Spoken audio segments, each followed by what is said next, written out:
ക്ലബ്ബിൽ ഇടം പിടിച്ച മഞ്ഞുമൽ ബോയ്സ് സിനിമയുടെ നിർമ്മാതാക്കളുടെ അക്കൗണ്ട് മരവിപ്പിക്കാൻ കോടതി ഉത്തരവിട്ടിരിക്കുന്നു. ലാഭവിഹിതം വാഗ്ദാനം ചെയ്ത് വഞ്ചിച്ചെന്ന പരാതിയിലാണ് എറണാകുളം സബ് കോടതിയുടെ നടപടി. പറവ നിർമ്മാണ കമ്പനിയുടെ അക്കൗണ്ടും പാർട്ട്ണർ ഷോൺ ആന്റണിയുടെ അക്കൗണ്ടുമാണ് മരവിപ്പിക്കുക.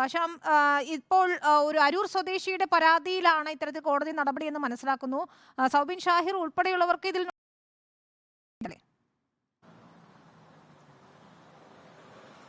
വിനിത വീണു, അങ്ങനെ തന്നെയാണ്. അരൂർ സ്വദേശി സിറാജ് വലിയത്തറ ഹമീദ് സമർപ്പിച്ച ഹർജിയിലാണ് എറണാകുളം സബ് കോടതിയുടെ ഉത്തരവ്. മഞ്ഞുമൽ ബോയ്സ് സിനിമയുടെ നിർമ്മാതാക്കളുടെ ബാങ്ക് അക്കൗണ്ടുകളാണ് മരവിപ്പിക്കാൻ സബ് കോടതി നിർദ്ദേശം നൽകുകയും ചെയ്തത്.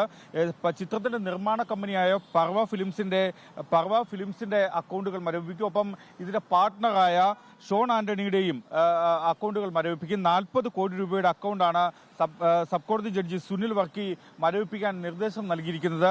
ഇത് സ്വാഭാവികമായും ഇതിന്മേൽ കോടതി നടപടിക്രമമെന്ന നിലയിൽ മറ്റ് നിർമ്മാതാക്കളായ സൗബിൻ ഷാഹിർ, ബാബു ഷാഹിർ എന്നിവർക്കും നോട്ടീസ് അയക്കുകയും ചെയ്തിട്ടുണ്ട്. സിനിമയ്ക്ക് നിർമ്മാണ ചെലവ് ആകെ 22 കോടി രൂപ വരുമെന്ന് പറഞ്ഞാണ് തന്റെ പക്കൽ നിന്ന് പണം വാങ്ങിയത്. 7 കോടി രൂപ വാങ്ങി 40% ലാഭവിഹിതം വാഗ്ദാനം ചെയ്തിരുന്നു. എന്നാൽ ഈ ലാഭവിഹിതം നൽകാൻ തയ്യാറായിട്ടില്ല എന്നടക്കമുള്ള കാര്യങ്ങളാണ് ഈ സിറാജ് വലിയത്തറ ഹമീദ് ഈ പരാതിയിൽ ചൂണ്ടിക്കാട്ടിയിരുന്നു, സബ് കോടതിയിൽ നൽകിയ ഹർജിയിൽ ചൂണ്ടിക്കാട്ടിയിരുന്നു. ഇതിന്റെ അടിസ്ഥാനത്തിലാണ് സബ് കോടതി ഇത്തരമൊരു ബാങ്ക് അക്കൗണ്ടുകൾ മരവിപ്പിക്കാനുള്ള നിർദ്ദേശം നൽകിയത്. ഇതിന്മേൽ സൗബിൻ ഷാഹിറിനോട് നമ്മൾ പ്രതികരണം തേടിയിരുന്നു. എന്നാൽ ഇക്കാര്യത്തിൽ പരസ്യമായി എന്തെങ്കിലും പ്രതികരിക്കാനില്ല എന്ന കാര്യമാണ് സൗബിൻ ഷാഹിർ നമ്മളോട് വ്യക്തമാക്കുകയും ചെയ്തത്.